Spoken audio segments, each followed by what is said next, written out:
पे फ़हीम अख्तर साहब, जिनको सुनने के लिए हम सभी लोग यहाँ इकट्ठा हैं। ये तो एक रस्म था जो हम लोग अदा कर रहे हैं, गोया उनको तैयार कर रहे हैं हम लोग। क्या आप दिल जमई से बोलिए, हम लोग सुनने के लिए बैठे हैं। ये एक तमहीदी गुफ्तगू है हम लोगों की कि उनके अंदर एक और उबाल लाया है, ताकि आप यहाँ पढ़ें, आपसे हमारी बच्चियां सबक हासिल करें, नौजवानों के अंदर एक जज्बा पैदा हो। मैं ज़्यादा देर तक घायल नहीं होना चाहता हूँ, मैं भी चाहता हूँ कि मैं उनको सुनूं। लिहाजा स्कूल की एक लंबी दास्तान है और तारीखी दास्तान है टिकियापाड़ा की सर, जिसे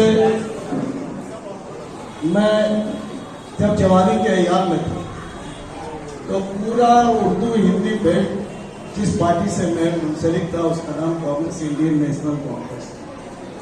उस जमाने में ये पार्टी जद्दोजहद कर रही थी, तो हम लोगों ने भी देखा था कि यहाँ बहुत बड़ी एक जमीन है, और अक्सर ये देखा गया कि हमारी आबादी से बाहर जो जमीनें, वहाँ पे खेल का मैदान होता है, सरकार को कोई ऑब्जेक्शन नहीं है, पार्टी ऑफिस बन जाता है, सरकार आंख मूंद के बैठी रहती है, और बहुत सारा गाँव जमीन पे कब्जा करके होता है।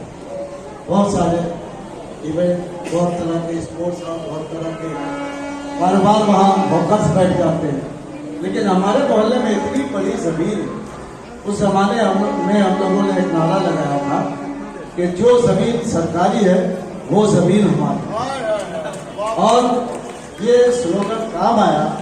और इन दोस्त हजरात चाहे जिस पार्टी से भी वो ताल्लुक रखते थे, बड़े पर्दा उनकी हम लोगों की हिमायत, इससे इनकार नहीं किया जा सकता। और अल्लाह का लाख लाख शुक्र है कि ये ज़मीन हम लोगों ने हासिल करके, उस ज़माने में जो हिंदी उर्दू मीडियम में जो है, उर्दू हिंदी मदाफात से लेकर शहर तक हम लोग मिलकर जद्दोजहद करते हैं।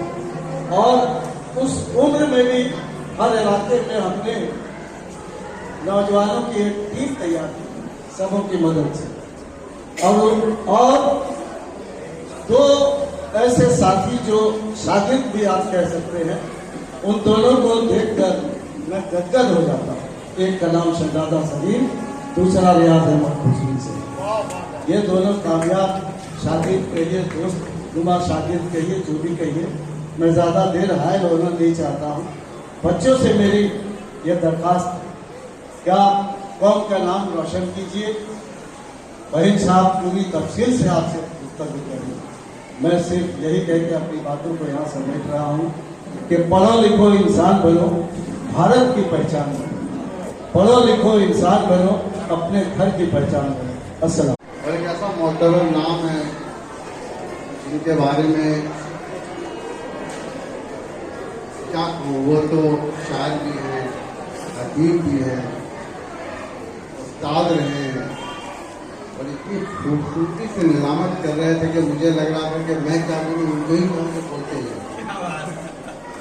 इनका नाम है ख्वाजा अहमद हुसैन आजकल मोमिन ये बने, तो हमारे लिए बड़ी ही इज्जत अफजाई की बात है। हमारे शहर की एक शख्सियत को मोमिन का खताब मिला। उसके बाद भाई मोहम्मद सलीम,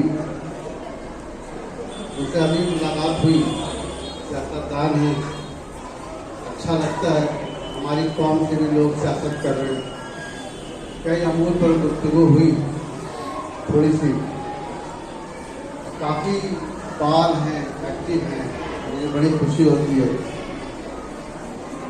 और आपके प्रिंसिपल असलम परवेज साहब बड़े नेक इंसान मुझे लगे। जब मैं कमरे में दाखिल हो रहा था तो एक साहब ने कहा कि आप यहाँ बैठिए उनकी कुर्सी पर।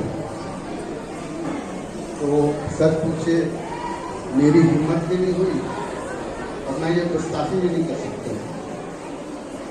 तो असलम परवेज साहब बड़े अच्छे लगे, थोड़ी सी गुफ्तगू हुई, हमको लगता है कमजोर, लेकिन जो बातें मैं सवाल कर रहा था, मेरी मजबूरी है कि मैं लिखता हूँ। खाला साहब ने कहा कि व्यापार मशरक में कोई 13 बरस से हर इस बात को मैं कॉलम लिख रहा हूँ। शायद मैं पहला उर्दू कॉलम नवीस हूँ जो इतनी तवील, लेकिन मेरे कॉलम जो है सिर्फ सियासत और मजहब का नहीं होता। एक इंफॉर्मेटिव कॉलम होता है, एक प्रोडक्टिव कॉलम होता है। यही वजह है कि पाकिस्तान, अमेरिका, जहाँ भी उर्दू अखबार हैं वहाँ मुझे मौका दिया गया, इसके लिए मैं खुशनसीब हूँ। एक शख्स है सलीम भी है, वो शहजादा भी है।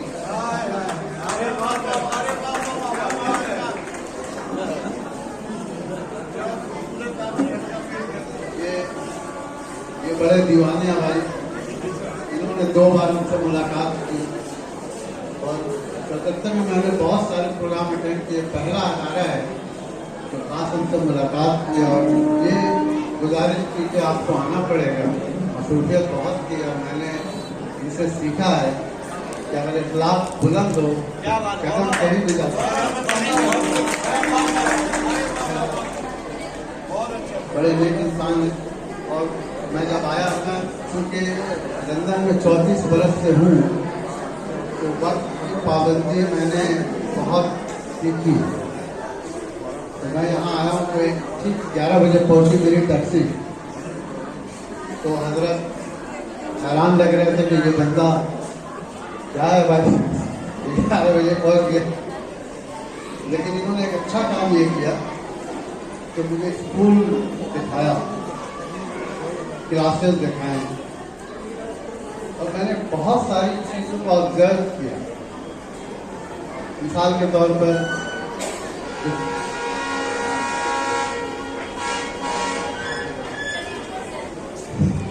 जो टीचर्स की डिसिप्लिन थी, तमाम स्टूडेंट्स की जो डिसिप्लिन थी, मिसाल के तौर पर बिना बोले सब खड़े हो गए, गुड मॉर्निंग सर, सलाम से कहने लगे। तो सही वक्त क्या है?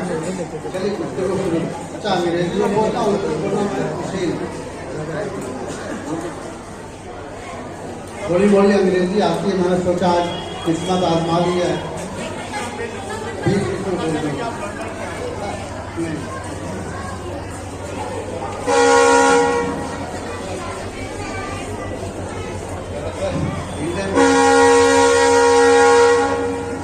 तो मेरी पैदाइश कलकत्ते में हुई और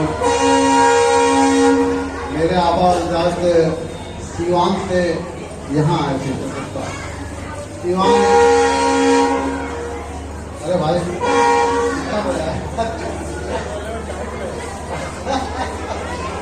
तो सीवान एक जगह है, बिहार और यूपी का बॉर्डर है और वहाँ के 4 लोग मशहूर हैं सीवान के। पहला नाम आता है मौलाना मंजूर का, दूसरा नाम आता है खुदा बख्श, तीसरा नाम आता है राजेंद्र प्रसाद का और ये भी कहा जाता है कि चौथा नाम जो है वो फहीम अख्तर है। ये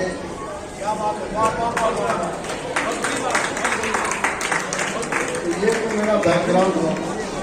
उस जमाने में कलकत्ते में आज़ादी की लहर चल रही थी।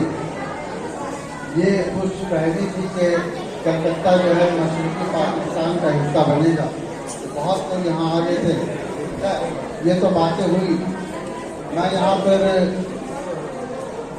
पढ़ने के लिए उर्दू मीडियम स्कूल में मेरी तालीम पहले शुरू हुई।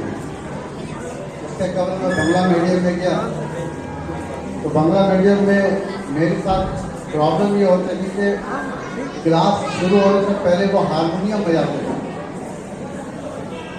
तो मैं बड़ा रोता था बंगला मीडियम में।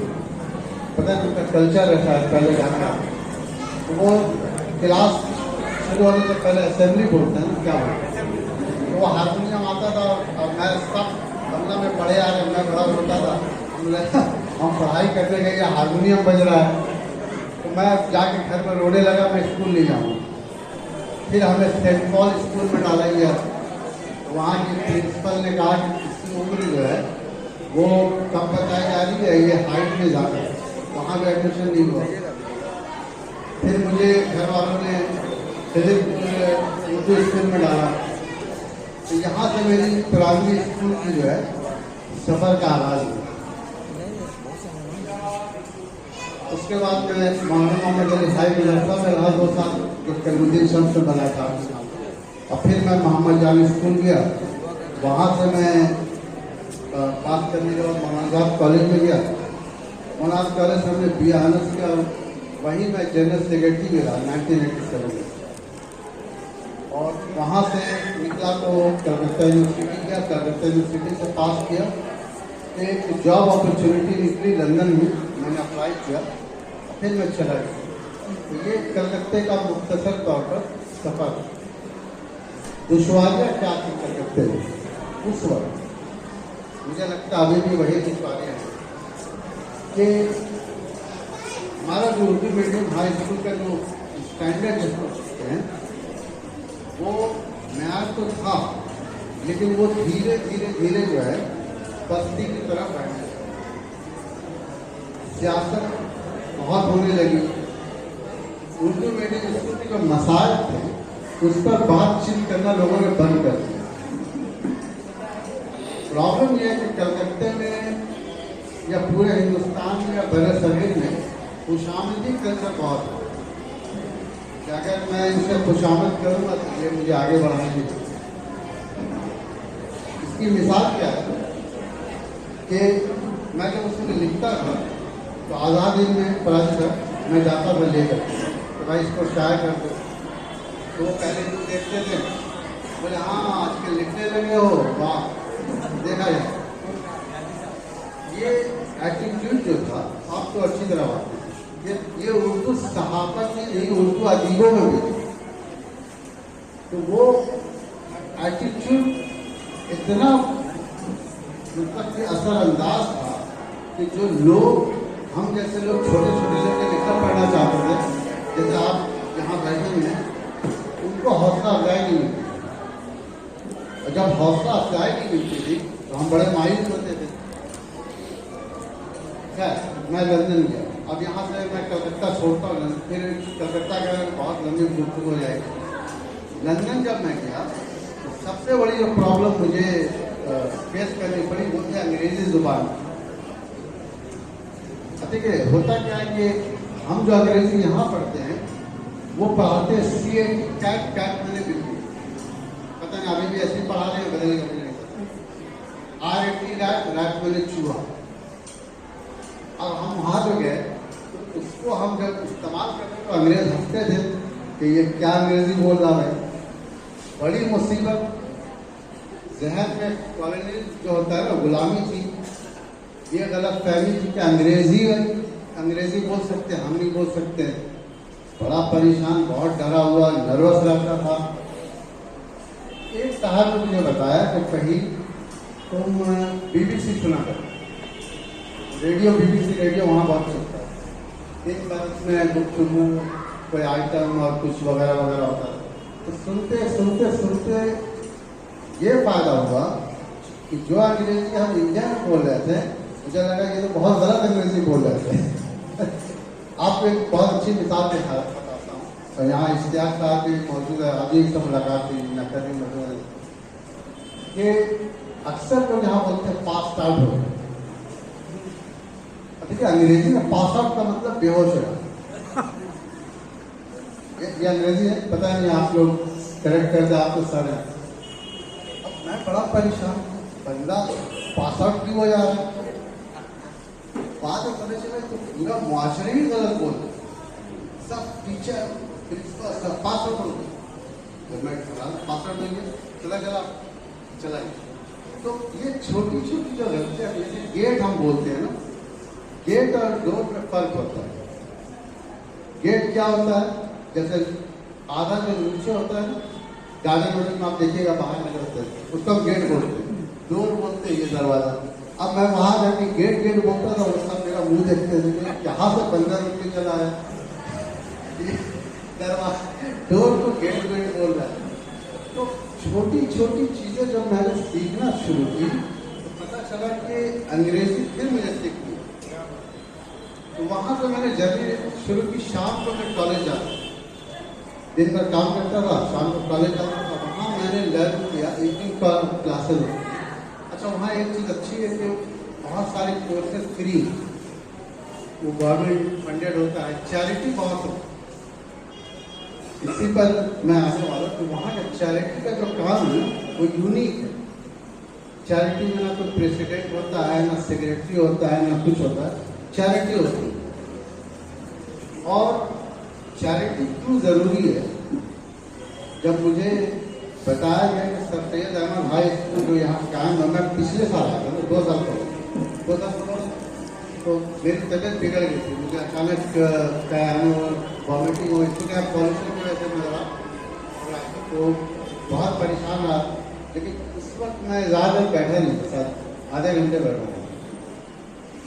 चैरिटी अंग्रेजी में कहते हैं चैरिटी बिगिंस फ्रॉम होम। कैसे चैरिटी करेंगे, मैं बात कर रहा था इन लोगों से, कमेटी के लोगों से, तो हमने कहा कि आप फंड रेजिंग के लिए क्या काम करते हैं, वो तो होना चाहिए। अच्छा, फंड रेजिंग देखिए, एक इंडिया में बहुत बड़ा प्रॉब्लम है कि हर काम के लिए हमारे दिमाग में आता है लाख रुपए होनी चाहिए। ये बहुत गलत फहमी है। चैरिटी आप 1 रुपये से नहीं कर सकते। मैं आपको छोटी सी मिसाल देना चाहता हूँ कि कुछ साल कबल मैंने कुछ इमाम्स के साथ मीटिंग की, तो मैंने उनसे पूछा कि आपकी मस्जिद में कितने लोग आए, यह सब मुसलमानी है। तो उन्होंने कहा कि सर कभी 500 आते हैं जुमे की नमाज में, कभी 600 आते हैं। तो हमने कहा आप एक काम कीजिए, एक बॉक्स लगाइए और उस बॉक्स पर कोई अपील नहीं, गुजारिश नहीं, कुछ नहीं, लेकिन उनको इबादत की तरह 1 रुपए हर नमाज के पहले डालना पड़ेगा। चलिए 500 लोग आते हैं, आपके फंड में कितना है, कितना है सही, 500 रुपए है। इस 500 रुपए को आप एक वेलफेयर फंड बनाएंगे। अब आइए उसको खर्च कैसे किया। खर्च करने का तरीका यह है कि आपके जो नमाजी हैं वो मेंबर के तौर पर इलाके के एरिया में, चलिए मान लीजिए कि 2 किलोमीटर में लोग नमाज पढ़ने आते हैं, 1 किलोमीटर में आते हैं। ये 500 रुपए से अगर कोई बंदा बीमार हो रहा है, उसको फंड की जरूरत है, शादी के मुतालिक जो है उसकी जरूरत है, एजुकेशन की जरूरत है, ये पैसा वहाँ खर्च हो। बोले अरे क्या आपने मशवरा दिया। मैं आकर से पूछता हूँ, अभी तक वो बस नहीं रखा है, वही हाथ में लेके चंदा मांगे। ये जहन बदलना पड़ेगा। ये हमारी कौम को हो क्या गया है, क्यों मांगते हैं भाई। अभी यहाँ हम सबसे 1 रुपया मांगे तो 200 रुपया जमा हो जाएगा। जज्बा पैदा करें। अगर जज्बा नहीं पैदा करेंगे तो Sir Syed Ahmad high school नहीं कायम हो सकता। ये जज्बे के पीछे अमली तौर पर काम करें। क्यों हुकूमत की तरफ हम देखते हैं बात, क्यों हम मेरी तरफ देखते हैं बात। आपके अंदर अल्लाह ने सलाहियत दी, आपके अंदर है सलाहियत। हम मुआशरे को खुद तबाह करें। हमने अपनी कौम को बर्बाद किया, बात किया कौम को, टुकड़ों टुकड़ों में बांटे हुए लोग। अभी तो कोई साहब बता रहे थे, एक तकरीब हो रही थी, कुछ लोग बगल में बैठे हुए थे, आपकी तकरीब में शिरकत कीजिए। मैं दंग, कौन सा मजहब है ये, कौन सा ईमान है ये, कौन सी जुबान है, कुछ हर कोई बता हुआ। और ये तफरीक क्यों हो रही है। अगर सलीम शहजादा इस तहरीक को लेकर चला है, सबसे पहली वजह जो है, जो मैं समझता हूँ, वो है एतमाद। और एतमाद डिवेलप करता है आपकी अमली जिंदगी से। अमली जिंदगी ये है कि ये आदमी बता रहा है कि मैं जेल भी गया इस काम के लिए, इन्होंने बताया, ये होता है एतमाद। फिर इसे एतवार से इस स्कूल को कायम करने में मदद दी और इस स्कूल को कायम करने के बाद बच्चों को तालीम का फरोग किया। तो सलीम शहजादा एक नहीं, हमको तो 10 सलीम शहजादा चाहिए। बंद करिए, बहुत हो गया। कहाँ मतलब जहाँ जाइए परेशानी, जहाँ जाइए मुनाफिकत। हमारे मजहब में मुनाफिकत के खिलाफ मना किया गया। मुनाफिक हो गए, बात करते हैं, पूछा कि उनके सारा लंदन से है, अस्तगफिरुल्लाह। प्रोफेसर है, बोलते उसको लिखना क्या आता है, अस्तगफिरुल्लाह। ये आपके शहर की ये नौबत हो गई है और आप लोग कुछ नहीं कर रहे। बोलिए, ये लहजा बदले। मेरा नुकसान नहीं, मेरे बच्चों का हो। ये बच्चे जब कल आगे आएंगे तो इनको यही बोला है, तुमको लिखना नहीं आता, तुमको पढ़ने नहीं। बंद करें ये सब। क्या हो रहा है? क्यों आपस में इस तरह की नफरत फैलाएंगे आप? क्यों? ये बच्चे जो हैं इनको इंफरादी तौर पर दे। इंफरादी तौर क्या होता है? मैंने एक बात और कही कि आप यहाँ पता नहीं टीचर्स कहाँ हैं, टीचर्स तो हैं। मैंने टीचर से कहा कि देखिए हर महीने एक असाइनमेंट दीजिए बच्चों को। असाइनमेंट क्या होता है? मैंने वो वहाँ लर्न किया, क्योंकि जब मैं सोशल वर्क की डिग्री के लिए मुझे गवर्नमेंट स्पॉन्सर किया तो मैंने वहाँ सीखा। असाइनमेंट ये होता है कि आपने 2 लाइन दिया कि Sir Syed Ahmad high school का कयाम, उसकी माली हालत, उसकी कमेटी और वगैरह वगैरह। आपने वर्ड दिया 1000 वर्ड। आप कहिए हर बच्चे से कि 1000 वर्ड पे इसको लिख के लो। 2 दिन का टाइम दीजिए। जब ये लिख के लाती है तो आप इनके साथ अकेले बैठिए और आप कहिए कि ये जो तुमने लिखा है, इंकरेजमेंट कीजिए। सीधे उठा के मैंने क्या लिखा उठा के मत कीजिए, बहुत गलत चीज। उनको देखिए, हमारी इज्जत जो है ना, इज्जत दीजिए तो इज्जत मिलेगी, चाहे वो छोटा हो या बड़ा हो। सिर्फ कोई मिनिस्टर बन गया उसको इज्जत देना, ये मुआशरे के लिए खराब है। इज्जत देना पड़ेगा। तो उनको इज्जत से बैठा लिया, उनसे बोली थी तुमने लिखा है पहले पैराग्राफ में, तुमने बहुत अच्छा लिखा है, तो ये लाइन जो है इसको बदल दो। दूसरे पैराग्राफ में तुमने ये लिखा है, इसको बदल दो। तीसरा पैराग्राफ तुम्हारा बहुत अच्छा है।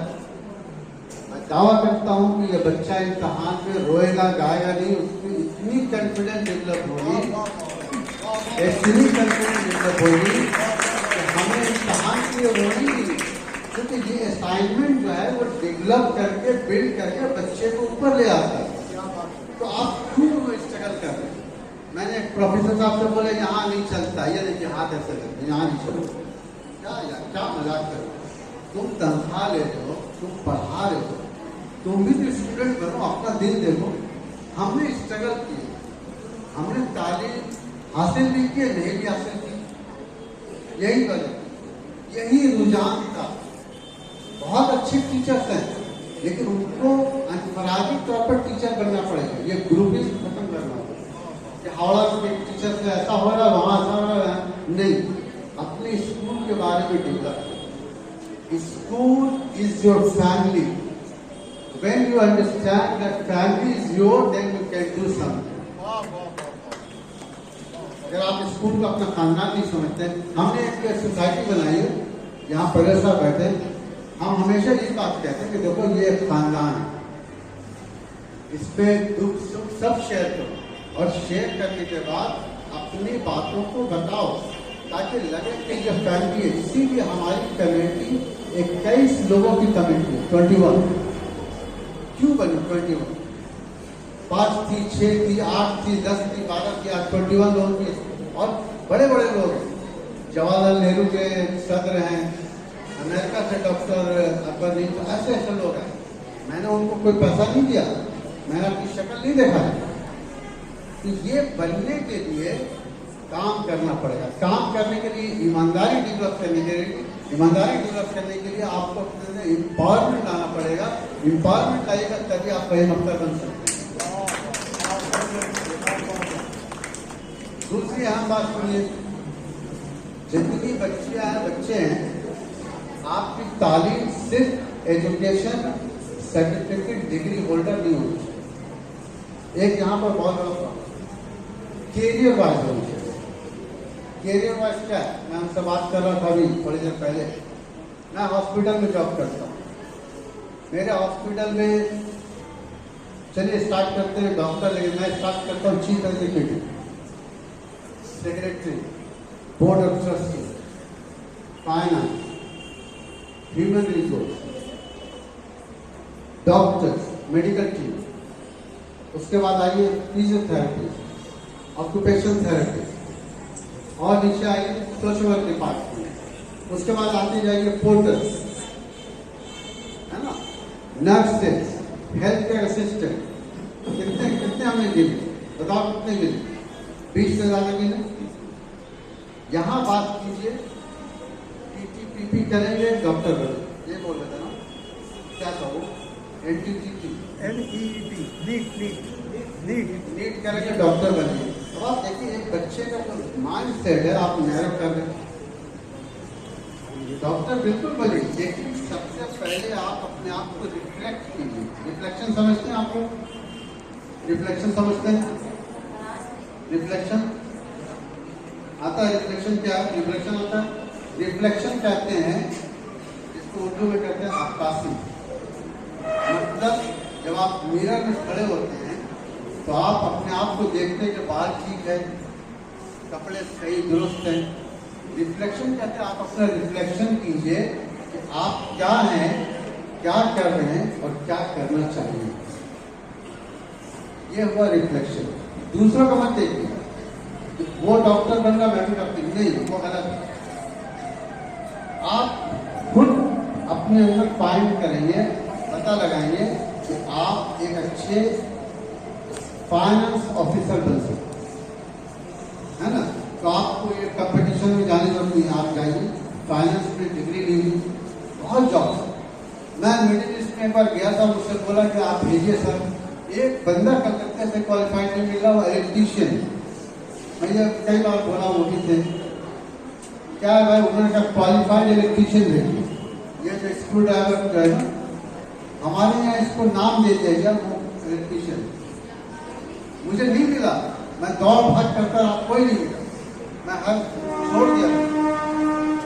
ये प्रॉब्लम है हमारे यहाँ। माइंड सेट क्या है कि WBC ऑफिसर बहुत अच्छी बात है, मुझे बनाना चाहिए। लेकिन मैं एक सवाल पूछना चाह रहा हूँ, अभी तो बात हो रही है। ये बताइए कि आपने कितने ऑफिसर्स के जॉब है आपके? बताइए क्या था, आप बताइए, मुझे तो आइडिया नहीं। बहुत कम।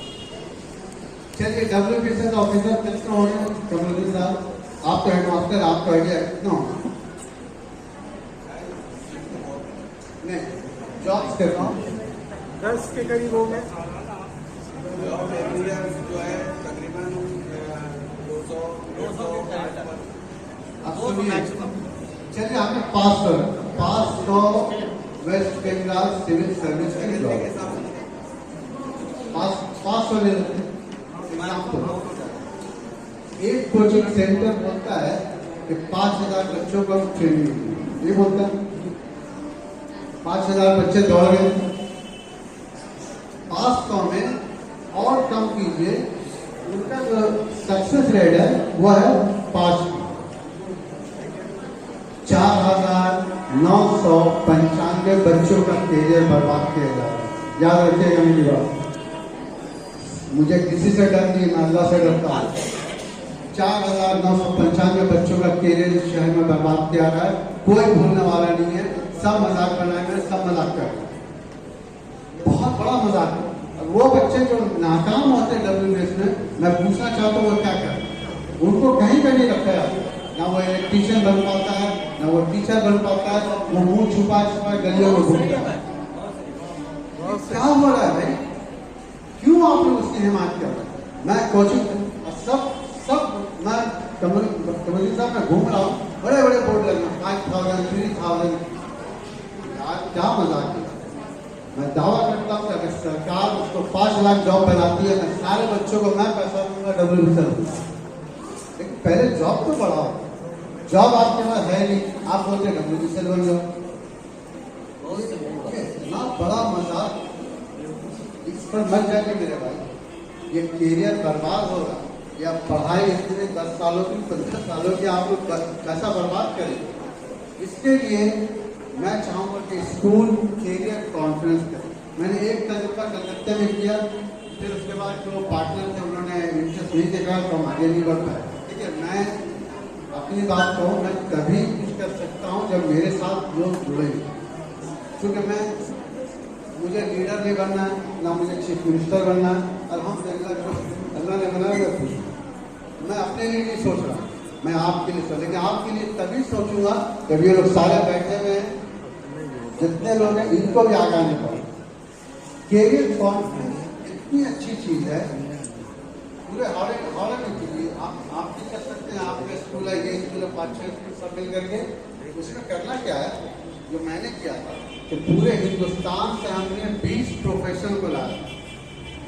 एक होटल मैनेजमेंट, एक लॉ, जुडिशरी, एक हमने लाया था IAS WBCL। इसलिए लाया था कि जो बच्चे वहाँ जा रहे थे वो 4-5 लोगों ने एडवाइस किया। फिर उन्होंने देखा कि हम कहाँ पर जॉब जो है कर सकते हैं, कहाँ हमारी तालीम जा सकती है, किस तरह हम पढ़ सकते हैं। कैरियर कॉन्फ्रेंस बहुत जरूरी है। मैं तैयार हूँ, अगर आपके स्कूल मुझे 2 चीज चाहिए। एक चाहिए जगह, जैसे हॉल टाइप का है, बहुत बड़ा मैदान भी चाहिए, और दूसरा चाहिए हम छोटे छोटे डेस्क और चेयर लगा देंगे, और बाकी लोगों को मैं ले आता हूँ, उसकी भी जिम्मेदारी मेरी होगी। और आप ऐलान कीजिए, जितने हावड़ा के लोग हैं वो आए, स्टूडेंट उसमें शामिल हो। शामिल होने के बाद कैरियर कॉन्फ्रेंस है ही नहीं। मैं देखता हूँ कि बड़े बड़े बैनर में होता है कि उनका जॉब कॉन्फ्रेंस, आप कहाँ चले, आप ही को तो हम ढूंढ रहे हैं। तो कैरियर कॉन्फ्रेंस आप करें, इसमें मैं आपका ताउन करूँगा। दूसरी अहम बात जो मैं कर रहा था सुबह, कि अंग्रेजी और उर्दू का क्लास। सुनो इधर बच्चियां, थोड़ी देर सुनो, फिर घर जाके बात ही करना। इंग्लिश और उर्दू का जो क्लास है ना, ये बहुत वाइडर होता है पूरे शहर में। अभी मैं पटना था, दिल्ली भी गया, कलकत्ते में मैं देख रहा हूँ कि उर्दू मीडियम स्कूल स्ट्रगल कर रही है ये बताने के लिए कि वो जो पढ़ा रहे हैं उर्दू में, उसका फ्यूचर क्या है। उनका जवाब नहीं है।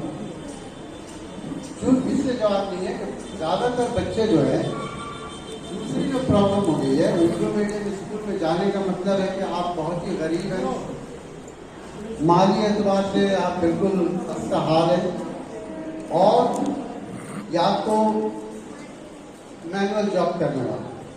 ये मेंटेलिटी डेवलप हो गई लास्ट 20 ईयर। हालांकि बिल्कुल गलत बात है। स्कूल मजदूर का बच्चा जाए या किसी बिजनेसमैन का बच्चा जाए, स्कूल होता है, लेकिन हमने उसको मुआशरे में डेवलप ऐसा किया है कि ये स्कूल मजदूरों के बच्चे का हो गया है। ये मैं मदरसा गया हूँ, आपको हैरानी होगी। Madrasa is a very important institution. मदरसा पूरे मुल्क में मदरसा खिलाफ देखिए कितना बनना हो, लोग बहुत सी बात कर रहे हैं। हम सेकुलर, हम बोले मैं बोलता हूँ सीना था, मैं मदरसा गया हूँ, मदरसा होना चाहिए। मदरसा हमारा इंस्टीट्यूशन, ये हमारी कौम का इंस्टीट्यूशन। ये क्या बात है, बोलिए, उनको जवाब देने के लिए ओहदा छोड़ना पड़ेगा, जवाब देने के लिए आपको पैसा छोड़ना पड़ेगा। जल्दी की बात है, मत कीजिए, उनको बताइए मदरसा हमारा बेसिक है, उससे सीखना हमें। हमारी दीनी तालीम जो है, हिजाब पहनना बहुत अच्छी चीज़ है, दाढ़ी रखना बिल्कुल अच्छी चीज़ है, लेकिन हमको जज मत कीजिए। हमको जज मत कीजिए कि हम दाढ़ी नहीं रखते हैं, जो बच्चा हिजाब पहनता है वो बिल्कुल कुछ नहीं करता, ये गलत है। ये हिजाब की हुई औरत हवाई जहाज उड़ा दी। मैंने मिडिल ईस्ट में देखा, मैंने यूरोप में देखा, लंदन में देखा, हिजाब पहनी हुई है और बहुत अच्छा जॉब कर रही है। यहाँ क्या होता है, एक बच्ची हिजाब पहन करके IAS हो गई, पूरा कौम बर्बाद। सोशल मीडिया भर गया, हिजाबी का आयत भर गया। क्या मजाक है, हमारी आइडेंटिटी को लेकर के मजाक बना जा रहा है।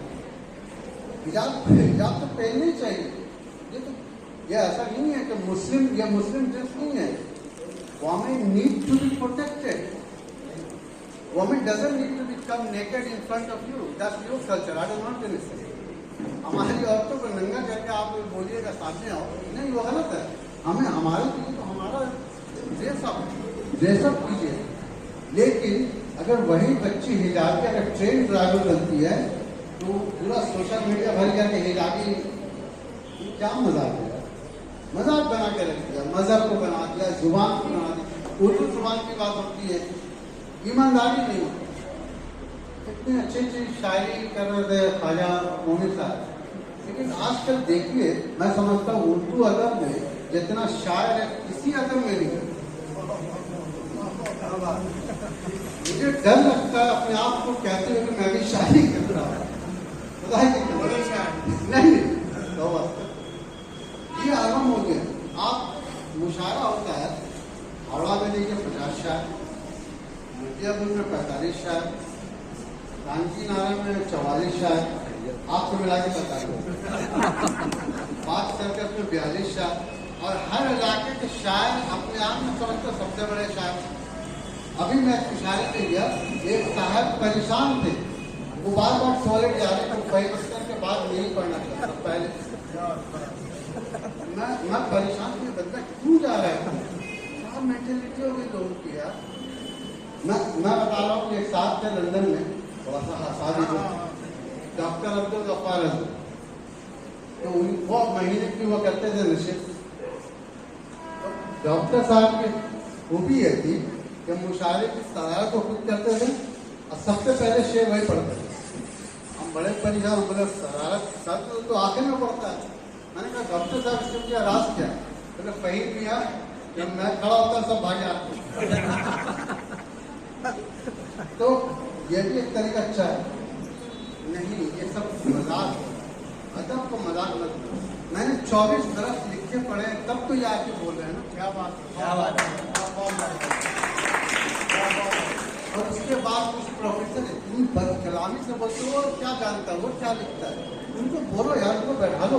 मैं गाय पर मजमून लिखूंगा, उनको भी बैठा लो, वो भी लिखेंगे। फिर सारा मोमिन से बोलूंगे नंबर दो, किसका नंबर था, गाय पर, किसी और पर नहीं, गाय पर मजमून लिखवा दो। उर्दू अदब को मजाक करता है। अब आइए हम बात, भाई टाइम बता दीजिए। आप इमरान से बोलिए, बच्चे सुनते सलीम साहब से, असल साहब से, आप मोहम्मद सलीम से, कि देखिए अभी जो वक्त आया ना, उर्दू मीडियम स्कूल खत्म मत करें, इसको चेंज करें। कैसे चेंज करें? हम समझते हैं कि बहुत सारे सब्जेक्ट्स ऐसे हैं जिसको अंग्रेजी में पढ़ाना जरूरी है। Number 1 mathematics. मैं मैथमेटिक्स में 2 बार फेल कर मैट्रिक, लेकिन आपको हैरानी होगी कि उर्दू के सबसे बड़े अदीब अशफाक साहब भी मैट्रिक में फेल हुए, और मैं दूसरा आदमी मैट्रिक में हूँ, तो मुझे कोई गम नहीं। क्यों फेल हुआ? यही मसला है। उर्दू में पढ़ा जाता था, एग्जाम में वो अंग्रेजी पेपर आता था।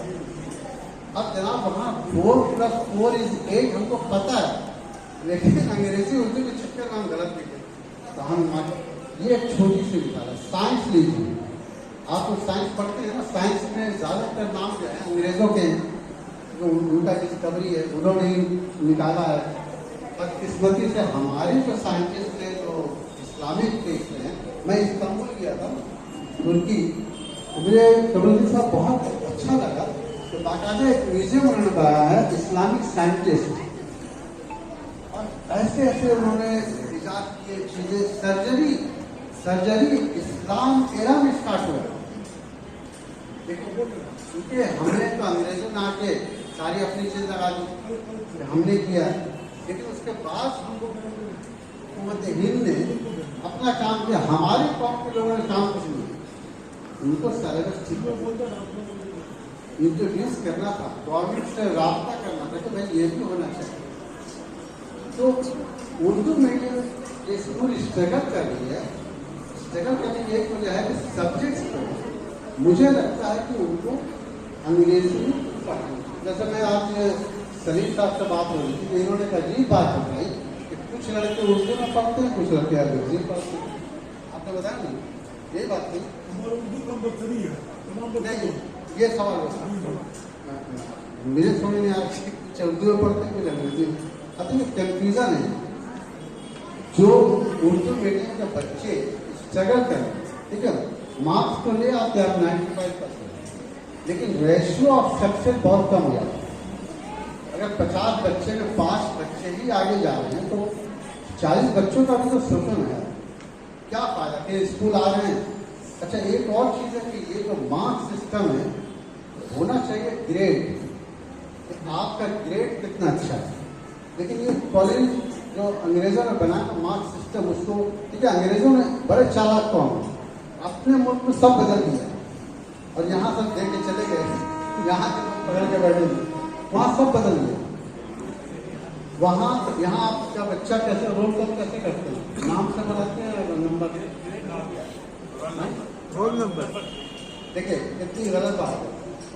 वहाँ क्लास में क्या होता है, रोल कॉल नहीं होता, लेकिन वो नाम से बुलाते हैं। जैसे मेरी बेटी का नाम ज़ारा है, ज़ारा, निका, इश्तियाक, जो भी है इस तरह के रोल कॉल इज डैमेजिंग। मैं जब क्लास में काफ़ी और बताऊँ, मेरा नंबर 33, 34 होता था, तो मैं बड़ा मायूस होकर बैठा रहता, मेरा रोल कॉल कब आया। Number 1 yes sir, number 2 yes sir, 3, 4, 10 के बाद मैं एकदम डर जाता था, 37 आके मैं एकदम मर जाता था और मुझे ये महसूस होता था कि मैं सबसे बकवास स्टूडेंट हूँ। लेकिन आपको हैरानी होगी कि मेरे क्लास से मैं वाहिद आदमी हूँ जो अफसाना भी लिखता है, शायरी भी करता है और प्रोफेशनल डिग्री लेके नौकरी भी करता है। तो ये जो डैमेजिंग ऑफ योर मोरल है ना, ये गलत है। तो मैं चाहूंगा कि आप रोल कॉल बंद करके नाम से बुलाइए, आपका बेटी करके देखिए। देखिए कोई भी प्रोजेक्ट भी 1 महीने ट्रायल कीजिए, आप देखिएगा कि ये सिस्टम ही बदल। You don't need to tell the children, humiliate the children. अब नंबर 1 क्या है, हम तो नंबर 1, वो 10 बच्चों पर चढ़ जाता है, मैं नंबर 1 है, 10 बच्चा ऐसे डर गया, ये खत्म होना। फ्रेंडली एटमॉस्फेयर है बच्चों में, ठीक है। उसके क्या हुआ, उसके बाद दूसरी बात जो है सब्जेक्ट के बारे में, असाइनमेंट हमने बता दिया आपको, रोल कॉल बता दिया। दूसरी जो मुझे लगता है कि उन्होंने उर्दू की बात की सलीम साहब ने, मुझे अच्छा लगा कि उर्दू पढ़ाई जा रही है। उर्दू को देखिए, उर्दू अदब को मेन स्ट्रीम सब्जेक्ट नहीं बना, मेन स्ट्रीम सब्जेक्ट बहुत नहीं है, उर्दू नहीं है भाई। मैंने दिल्ली में अगर national council for promotion of Urdu language का कॉन्फ्रेंस हुआ 2017 में, उन्होंने बहुत बड़ा एहसान किया मुझे बुलाया और बुलाने के बाद जो उन्होंने मेहमान नवाजी की, अल्लाह अस्तगफिरुल्लाह, मैं भूल जाना चाहता हूँ। ऐसे बदतमीज बदतहजीब सरकार का मान और गवर्नमेंट देती है ना, टैक्स पेयर का पैसा है और खर्च ऐसा कर रहे हैं वो अपनी जेब से हमको दे रहे हैं। इतनी जलील हरकत हमने देखी। वहाँ मैंने अपनी तकरीर में कहा कि उर्दू जुबान जो है वो मीठे होने की नहीं है, ठीक है। उसकी वजह क्या है, उर्दू जुबान पाकिस्तान की कौमी है, यह आपको इससे इनकार नहीं कर सकते। यहाँ सियासत कर रही है, हुकूमत कहती है नहीं ये गलत है, तो हुकूमत के कहने से कोई मानेगा नहीं। यूनाइटेड नेशन ने जब एक्सेप्ट कर लिया। अब रहा सवाल कि हिंदुस्तान में जो उर्दू है उसको सेकुलर, गंगा जमनी, और नाम बताइए हमको 2 ही जानते हैं, और फलाना, यार क्या मजाक है यार। हमारी जुबान उसको ले आकर के क्या क्या लेवल लगाया। मेरी जुबान है, इसके हकदार हमें, इसके वफादार हमें, वापस करो ये सब ड्रामा बंद करो यार, ठीक है। अकेडमी बननी चाहिए, ऑर्गेनाइजेशन बननी चाहिए। यहीं पर सलीम शहजादा का रोल बहुत इम्पोर्टेंट है। इस स्कूल में इन्होंने उर्दू अदब का एक सब्जेक्ट रखा है, ये जवाब मिल गया आपको। लेकिन ये जो आप 50% अंग्रेजी मीडियम 50% उर्दू, इस पर ध्यान दीजिए। मैं चाहूंगा कि उनको अंग्रेजी मीडियम पढ़ाएं, उर्दू मीडियम जो है उसमें उर्दू सब्जेक्ट पढ़ाएं। अब मान लीजिए कि उर्दू पढ़ने के बाद क्या होगा भाई, अफसाना निगार बनेगी, शायर बनेगी, एक अखबार आपको पैसा नहीं देगा। समझिए ये बदकिस्मती है, ये बहुत बड़ी बदकिस्मती है कि उर्दू राइटर्स को पैसे नहीं मिल देखिए फराजी राज बड़े सख्त बात कहते हैं, लेकिन ये अंग्रेजी में नहीं है, बांग्ला में मुझे नहीं पता, हिंदी में नहीं, अंग्रेजी में पैसे नहीं। मैं नहीं कह रहा हूँ कि मुझे पैसा दीजिए, लेकिन उनको आप जब पेपर बेचते हैं कुछ तो रकम आती है सर, उसको तो देना चाहिए। मैंने अपने तमाम बातों में इन बातों को रखा कि देखिए आप जब कुछ करें, मिसाल के तौर पर बच्चों से अदब में अफसाना लिखवाएं, बच्चों से अदब में शायरी उनको शौक है।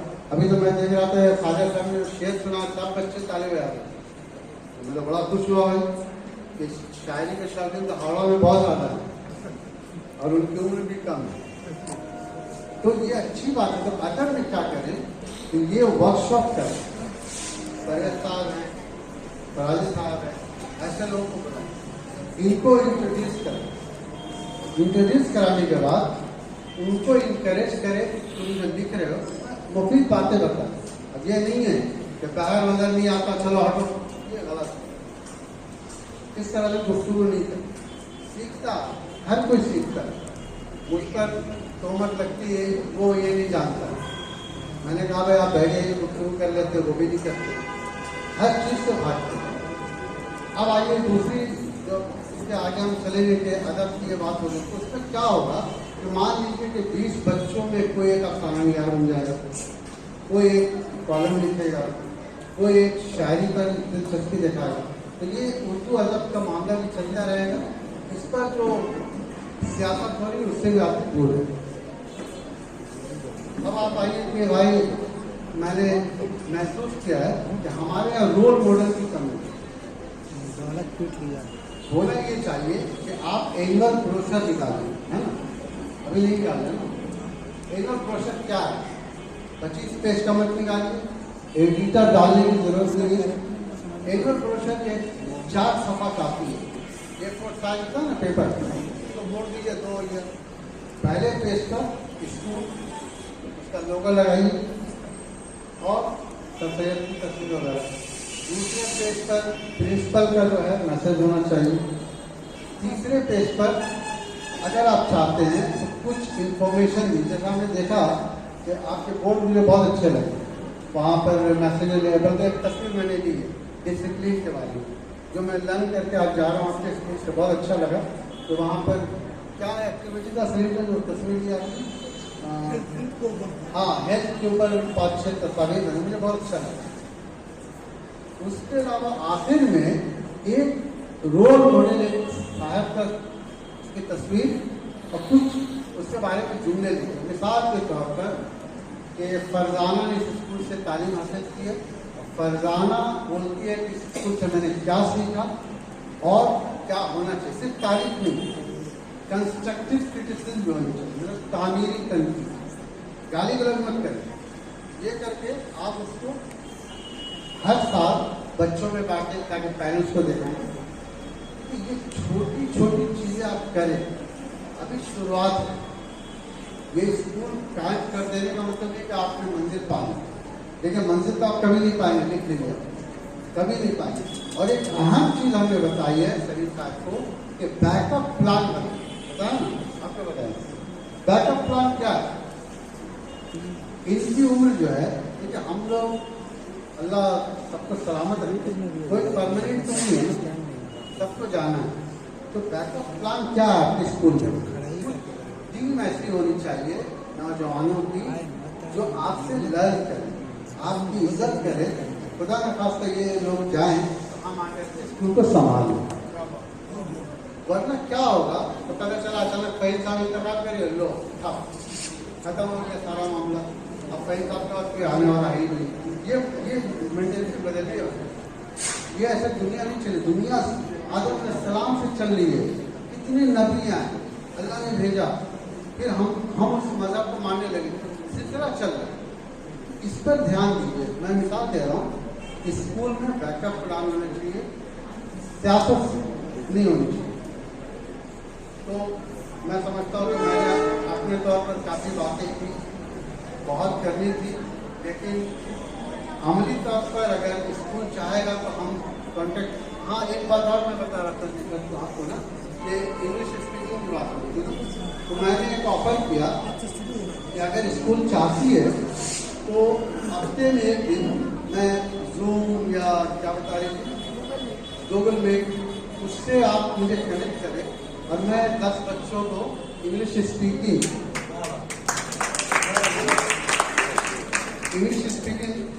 इम्प्रूव करूँ। मुझे पता सब बोलते हैं अलहमदुलिल्लाह, लेकिन इम्प्रूव क्या होगा, उससे डेवलप होगा। और जिसके लिए मुझे सिर्फ मोहब्बत चाहिए, पैसा नहीं चाहिए। बहुत शुक्रिया। एक बार फिर सफेद अहमद हाई स्कूल, मैं कई स्कूल में गया था, कल फिरोजपुर मुस्लिम हॉस्टल में गया था। सर पूछे आपका स्कूल बहुत अच्छा है, लोग बहुत अच्छे हैं, बच्चे बहुत अच्छे हैं, लड़के बहुत अच्छे हैं, असातिज़ा बहुत अच्छे हैं और मेहमान जो आए वो भी बहुत अच्छे हैं। तो मैं यही कहूँगा कि देखिए जो भी कर रहे हैं बिलीव करें, खुद पर बिलीव करना बहुत ज़रूरी है। अगर एक चीज़ मैं आखिर में कहूँगा कि काम का नाम नहीं है ना, अब हम जो काम का नाम देते हैं ना, ये गलत है। किसी काम का नाम नहीं देना चाहिए। मैं एक ज़माने में बीमार लोगों को लंदन में हॉस्पिटल ले आया था, तो that was a part of my job. मैंने कोई बुरा नहीं किया, अल्हम्दुलिल्लाह मैं WBCS नहीं बना, मुझे गाड़ी नहीं मिली, मुझे बंगला नहीं मिला, लेकिन अल्लाह ने जिंदगी जीने का एक हुनर पैदा किया, जो मैं बहुत शुक्रगुजार हूँ। तो काम का नाम नहीं होता है, कोई भी काम करे उसका रिस्पेक्ट कीजिए और उसको उसी निगाह से देखिए जिसमें निगाहदार WBCS को देखते हैं, एक ऑफिसर को देखते हैं, एक पुलिस वाले को देखते हैं। इंशाअल्लाह हमारी कौम और तरक्की करेगी। उम्मीद हौसला सब बुलंद रखे, जहाँ भी आप खुश रहें। अपनी मातृ जबान के साथ स्पोकन इंग्लिश के लिए जो फहीम भाई ने कोई तजवीज़ पेश की, मैं उसका इस्तेमाल करता हूँ। यकीनन अंग्रेजी बोलचाल इस दौर में बहुत ज़रूरी है और बंगाल में रहना है तो बंगला भी सीखिए। इनके लिए एक शेर है कि खुदा करे तेरी राह में गुलाब मिले, खुदा करे तेरी राह में गुलाब मिले, तुझे किसी की निगाहों की बददुआ न लगे। वही दस्तगी का शेर है कि पल भर में यहाँ धूप है, पल भर में है साया, दुनिया है समझने में जरा देर लगे। इस बार मेरी रूह पे तलवार चली है, इस बार संभलने में जरा देर लगे। काउंसलिंग का प्रोग्राम चल रहा है और आज के दौर में हमारे एजुकेशन सिस्टम जो है, West Bengal board of secondary education से जो करिकुलम तैयार हैं वो कितना जो है दक्यानशी है कि कहना मुश्किल है। और हम लोग जब इंटरनेशनल लेवल पर बात करें, इंटरनेशनल लेवल के बच्चों के साथ कंपटीशन करें, तो हम लोग खुद को बौना पाते हैं और एक दायरे में महदूद पाते हैं। ये हमारे बच्चे फहीम साहब फरमा रहे थे इंटरनेशनल बैकलरेट ऑफ स्कूल के बारे में कि बच्चों को जहां पर क्लास 1 से लेके 8 तक की तालीम दी जाती है, ये इंटरनेशनल बैकलरेट ऑफ स्कूल में आता है। इसमें बच्चों को असाइनमेंट दे दिया जाता है। चीन में ये सिस्टम है गाइड, बच्चों को जो है असाइनमेंट दे दिया जाता है और उनको गाइडलाइन दिया जाता है ताकि उनके पोशीदा जो है खूबियां उभर कर आए। तो इस तरफ इशारा इन्होंने किया है, इस पे काम करने की जरूरत है। दूसरी बात कि कॉम्पिटिटिव एग्जाम के हवाले से भी एक बात इन्होंने कही कि भाई हमारे बच्चे जब ग्रेजुएट हो जाते हैं तो उनका सफर बड़े शान के साथ जो है कहते हैं कि हम WBCS क्या एग्जाम की तैयारी कर रहे हैं, लेकिन उनका खात्मा जो होता है वो नाउमीदी पे होता है। तो उसके लिए हम जिम्मेदार हैं, इसलिए कि हम उसको वैसा माहौल नहीं दे पाते। आज जो है बड़ी बड़ी कंपनियां, आप देखिए किसी जमाने में कोडक का कैमरा जो आता था, जहां पर 1,60,000 तकरीबन एम्प्लॉय थे और पूरे दुनिया में जो है 85% लोग जो है कोडक कैमरा इस्तेमाल करते थे। एक छोटे से मोबाइल में उसका जो है उस कंपनी को बंद कर दिया। बहुत सारे कार कंपनियां बंद हो गई अम्बासडर, क्या आप देख लीजिए मर्फी रेडियो, किसी जमाने में आप देखिए बजाज जो स्कूटर हुआ करता था, वो स्कूटर भी जो है हमारे किसी जमाने में जो चार्मिंग थी कि जिन दूल्हे को मिल जाए खुश नसीब हुआ करता था और उसको 2-3 साल पहले बुकिंग कराया जाता था। BSNL जो है टेलीफोन जिसके घर में हो वो क्या जो है वो घर जो है अमीरों में शुमार होता है, रईस के घरों में शुमार होता था, लेकिन आज जो है वो BSNL का क्या हाल कर दिया है ये मोबाइल। तो अगर इस नहज पे हम लोग देखें कि हम कैसे अपने बच्चों को तैयार करें, अभी सॉफ्टवेयर के बाद AI, अभी अमेरिका को अपने आप को इस पे फख्र महसूस कर रहा था। चीन ने जो है डीप सीक का लाकर तमाम जो है धराशायी कर दिया अमेरिका को कि डीप सीक जो है उससे बेहतर जो है सॉफ्टवेयर आ गया है जो AI का काम कर रहा है, चार्ट GPT का काम कर रहा है। तो हम अपने बच्चे को जब ये तालीम, साइंस की तालीम, टेक्नोलॉजी की तालीम, कंप्यूटर की तालीम को नहीं देंगे तो हम हमेशा पीछे रहेंगे। ये तहरीक जो है, तस्वीर यहां पर लगी हुई है, इनको देख लिया कीजिए कभी कभी, जिन्होंने बहुत पहले ये कह दिया था कि हमारी तालीम इस तरह हो कि एक हाथ में साइंस, एक हाथ में फलसफा और सर पे ला इलाहा इल्लल्लाह का ताज हो। और साइंस पे जितना जोर दिए उन पे जो है कुफ्र का फतवा भी लगाया गया। लेकिन आज जो है इस जमाने में हम देखते हैं कि उनकी कही हुई बातों को, उनके कहे हुए फिक्रों को अमल नहीं करते हैं, जिसकी वजह से हम पिछड़ते जा रहे हैं। अगर सही मानों में अब अपडेट रहना है तो हमको जो है सर सैयद अहमद खान की बातों को याद रखना होगा, और ये सर सैयद अहमद स्कूल है, यहाँ उनकी बातों को जो है याद रखनी होगा। मैं बहुत सारी बातें हैं, अगर तमाम एग्जाम्पल देने लगेंगे तो 2 मिनट तो निकल चुका है ऑलरेडी और ज्यादा टाइम नहीं है मेरे पास। तो बस एक शेर के साथ खात्मा के चेहरे पे थकन, आप सर सैयद अहमद खान को देखिए, चेहरे पे थकन, बालों में सफेदी, हम तेरा करम अपनी तलब याद करेंगे, इस भीड़ में अपनी हकीकत नहीं कुछ, मर जाएंगे मिट्टी में सब याद, दब जाएंगे मिट्टी में सब याद। खोजा होना सर सैयद स्कूल में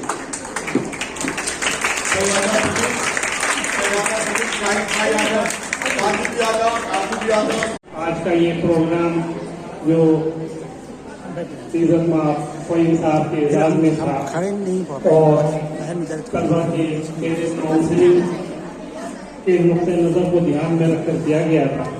वाकई तमाम मुकर्ररीन ने एक एक पॉइंट्स, एक एक नुक्ते पे जो वजाहत पेश की।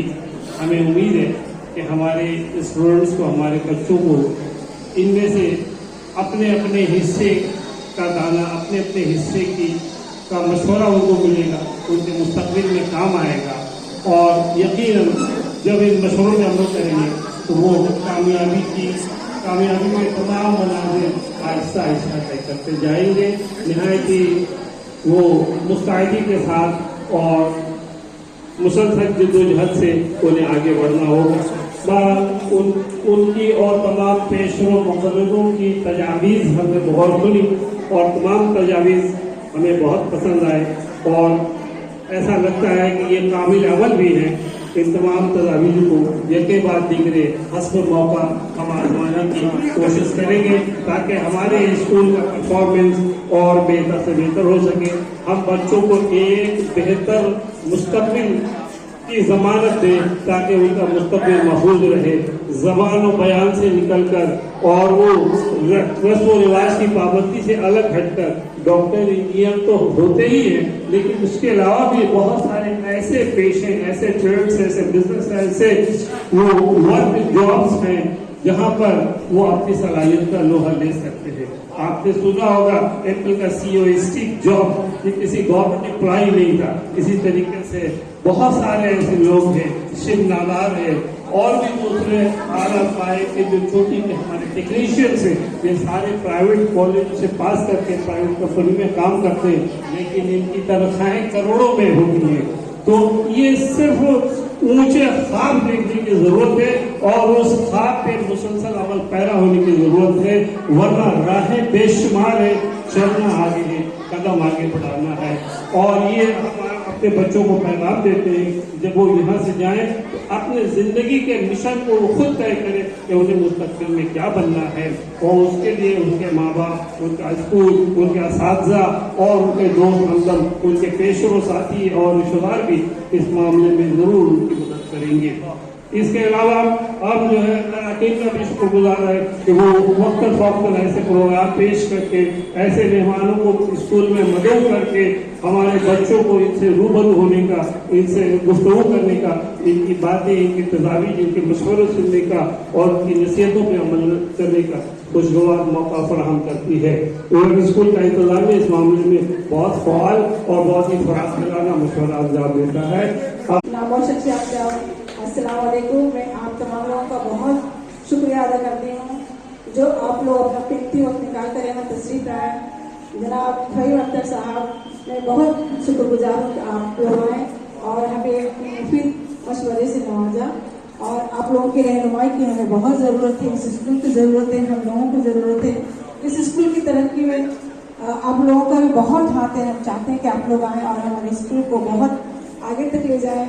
बस ये कहना चाहती हूँ अपने स्कूल के बारे में कि सींचा है इसे खून से हम तीसरा लबोंगे, सींचा है इसे खून से हम तीसरा लबोंगे, तब जाकर इस तरह का मैं खाना बना। शुक्रिया।